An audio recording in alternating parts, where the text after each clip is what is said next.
for Americans, this book is fascinating because of, you know, the question about what really happened at Altamont at that concert, and talking about police and about drugs and about the role of the police and about counterfeit drugs. Tell about that scene where the LSD that was available. Well, it was bad. Yeah, it was bad. But you know, people forget about the '60s, certainly in America. You know, I mean, the president was Nixon, and a guy called Mitchell was the Attorney General, who was kind of slightly to the right of Hitler. I mean, unbelievable guy, you know, and it was the time of Watergate and all that stuff was going on. There were elements within the federal authorities that believed that drugs were a kind of front to raise money for radical groups in the United States. Basically the Black Panthers, who they were killing, you know, shooting, literally, you know, and students of the Democratic Society that turned into the Weathermen, and, you know, they were blowing up things. It was all very, very American and very over the top. So it was just a bad scene. It was a very bad scene, and you know, of course, nowadays we have a situation. I've got young kids, you know, they're teenagers. I don't want my kids going places and buying drugs. They don't know what they are. You know, people take pills in Australia. Who knows what's in them? It's a shocking situation. But there are people manufacturing these things and making millions and millions of dollars. How do we deal with it? To tell you the honest truth, I don't know the answer. So your hypothesis is that the drugs that were the bad drugs that were distributed at the Altamont concert were done deliberately.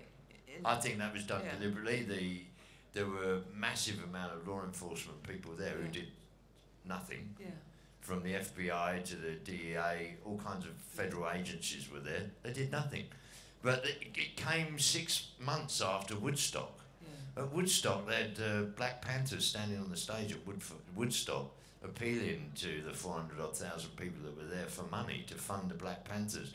The ultra right-wing people in America, in the American government, were very afraid of the kind of synergy that could come about, you know, between hippies, if you like, and black radicals and student radicals.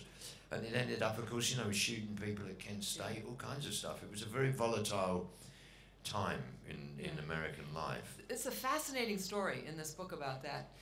Well, other questions? I don't mean to monopolize things. I've got a question about publishers and editors. These stories are so amazing, and I'm just wondering how you learned to write about them, and also how you dealt with publishers and editors going, either this can't be true, or it's defamatory, or we'll never actually be able to put this into production. I just wrote it all out. That's what I did. I just wrote it all and just let them say what they wanted to say, and then I ignored it. I put one little suggestion in to appease the publisher. What was that?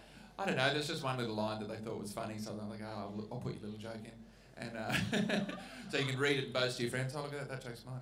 But other than that, I just wrote it all out. And for me, the checks that went into place with my book were actually the Defence Force read my book and had to check it.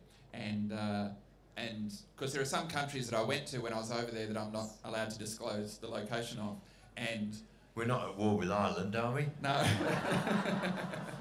And the Defence Force said that I had to take it out. Another thing they said that they wanted me to take out, because the Defence Force were not censoring me politically, they were just censoring just some things about safety and security. Yeah.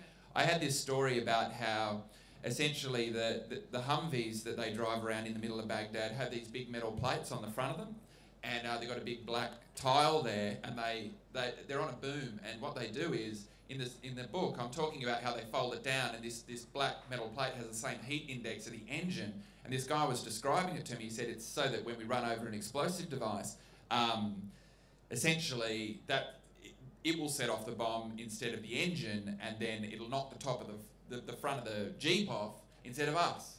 And I was thinking that that's a really full-on way to start your day, to be folding down this boom, like, oh yeah, this is and in your head you're like, this is, like a seatbelt's like, this is so I don't go through the windscreen, you know, you kind of can deal with that. But like, I mean, this is so that if I run over a bomb today, the front of the vehicle will fly off instead of me. Like that, I just couldn't quite wrap my head around it. So I talked about that in the book, and then the Defence Force was like, you cannot have that in the book, because that's a security risk. You can't let Al-Qaeda and all the other scary people know about that. And then the publisher pointed out to the Defence Force that it was in Wikipedia, so don't worry about it. And I had a look, and it was. And the Defence Force said, oh, what can you do? And while they're at it, I said, those 3 secret countries, you can find all those secret bases on Google Earth. Anyway, they thought I was getting a bit up myself at that point, so I didn't cause any more trouble. Yeah, his book is marvelous with the chapter titles or the places he is, and one of them is Secret Country Number 1, which is the first country that Iraq invaded. So yeah, well, in the writing of the book, there were 3 secret countries that I couldn't mention. Well, I actually thought there were 2, but after it passing through the Defence Force, they said they had an agreement with that country to say that also this other one that I just mentioned at length couldn't be mentioned. So they took out all the references to this country, except if you read part of it, it says that, yeah, during the last Gulf War, when when Iraq invaded this country, I wonder where it is. It's like, you know where it is. Might as well have said, you know, that rhymes with flu, mate. I mean, it was, I don't know, but anyway, I just put it in there. I figured people could join the dots. I don't think it really matters.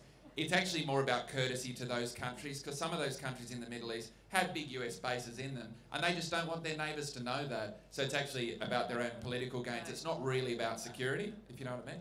Mick, how about your book? I mean, libel, is this an issue? My book was straightforward, actually. I could sit and talk about it, what happened in my 36 years, 35 and a half years in the police force, of all the corruption that went on. I just keep flowing about it, and even now, things that aren't in my book, I just keep flowing about, and I tell my friends, and they say, "Oh, write another book," and I said, "No, that's enough." But look, it was quite easy. It just flows on for what happened to me. I still got terrific memory of the day I joined the police force. I've got terrific memories of what happened in the licensing branch for the 5 years I was there, and then when I went to the special branch, what happened there. I can just go on and on for days and talk about it. You know, it's just fresh in my mind as though it only happened yesterday. So it was quite easy for me to get my young brother. I dictated it to him. I didn't feel like writing. And that's what I did. I dictated it to him, and it made my life so easy. You know, otherwise there'd be no way in the world I'd ever be writing a book. So you weren't writing all along. You didn't have, like, I know Sam said you started writing when you were 15, 16. Yeah, I mean, my life plan for me was to be completely mad until 60 and have this wonderful life, and then stop all that and start to finally grow up and become a writer and be a writer. And that's what I always wanted to do, and that's what I've done. And yeah, I mean, I don't think these 3 books here, that, you know, referring back to the lady's point, the question that the lady raised, I think publishers, you know, look at books, of course, and they get offered all kinds of stuff. I think there's a certain kind of truth element in these 3 books here that publishers would recognise, you know. I mean, it's like, none of us, I'm sure, wanted to write a book that wasn't the truth. We all wanted to write a book that was the truth as we saw it, you know, and without fear or favour. So I think that puts the 3 of us in a kind of similar bag, you know, and I think publishers recognise that.